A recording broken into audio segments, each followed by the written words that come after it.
తెలంగాణ ప్రభుత్వానికి చిత్తశుద్ధి గనుక ఉంటే ఇప్పుడు నిన్న హైకోర్టులో వాదనలు జరిగినప్పుడు మామూలు పీపీని పెట్టి మిగతా కేసుల్లోనేమో ఖరీదైన లాయర్లను తెచ్చుకుంటారు. ఇదే నిరంజన్ రెడ్డి తోటి ప్రభుత్వం తరపున కేసులు వాదించారు, లక్షలు పెట్టి సిద్ధార్థ లూత్రా లాంటి లాయర్లను తీసుకొచ్చారు.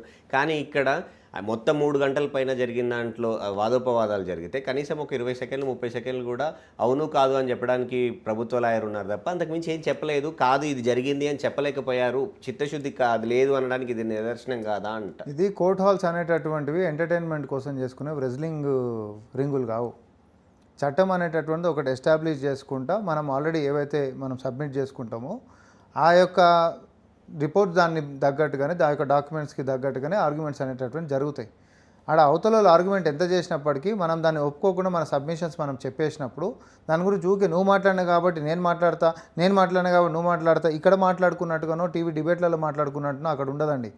మనం జడ్జిని అడ్రస్ చేస్తాం, జడ్జికి ఇవ్వాల్సినటువంటి సబ్మిషన్స్ మనం ఇస్తాం, లిఖితపూర్వకంగా మనం ఇచ్చి పెడతాం. వాళ్ళ యొక్క ఆర్గ్యుమెంట్స్ మొత్తం కూడా లిఖితపూర్వకంగా ఉంటాయి. అవన్నీ బేస్ చేసి కూడా నిన్న జడ్జి గారు అడిగారు, మనం ఇచ్చినటువంటి సబ్మిషన్స్లోనే ఉన్నాయి.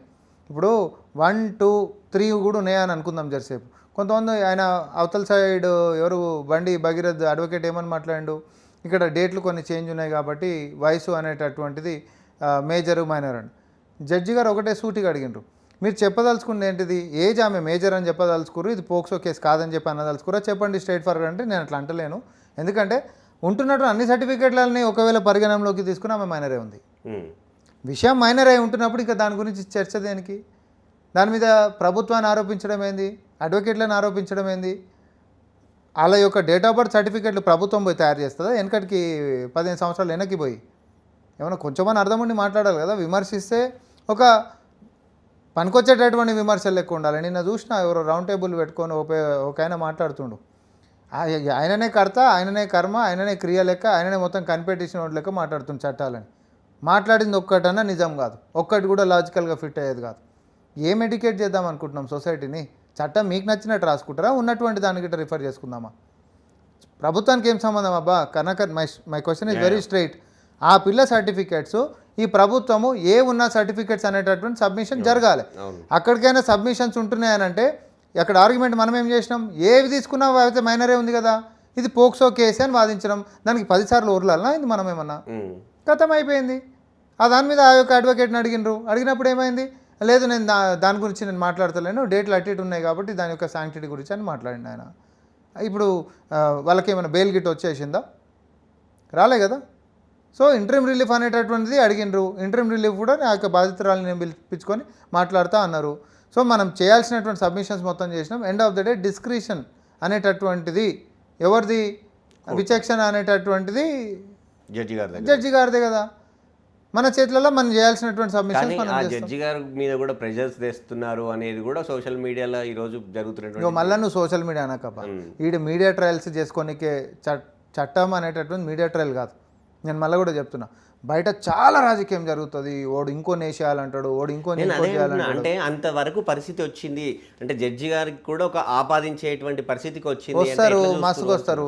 ఇప్పుడు పని లేనోడు, లేకపోతే తెలివనోడు, అమాయకుడు, లేకపోతే జరుగుతున్నటువంటి సంభాషణ నిజమని విశ్వసించేటటువంటి వాడు, వాళ్ళు వారి యొక్క అభిప్రాయాలను వ్యక్తపరచడానికి సోషల్ మీడియా ఒక వేదిక అయిపోయింది.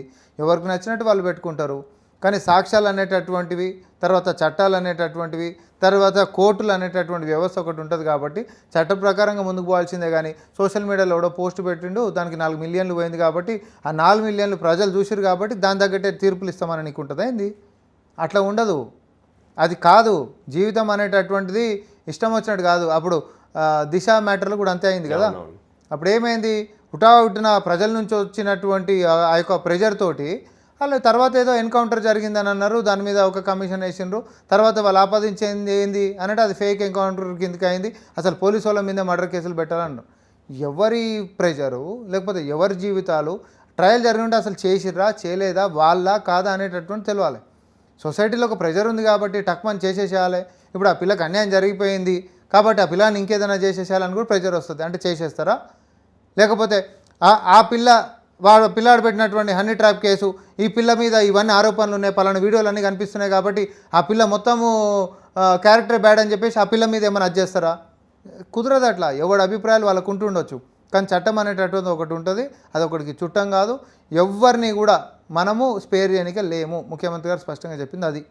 సో బండి సంజయ్ కొడుకైనా లేకపోతే ఆ పిల్ల అయినా లేకపోతే ఎవరిదైనా విచారణ జరిపించండి పారదర్శకంగా, ఏది నిజమో.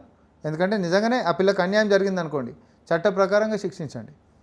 ఒకవేళ ఆ పిల్ల పెట్టినటువంటి కేసు గిట్ట తప్పు అనుకోండి, విచారణ చేసి ప్రజలకు అది చెప్పాల్సినటువంటి బాధ్యత అది మన యొక్క గురుతర బాధ్యత అన్నాడు.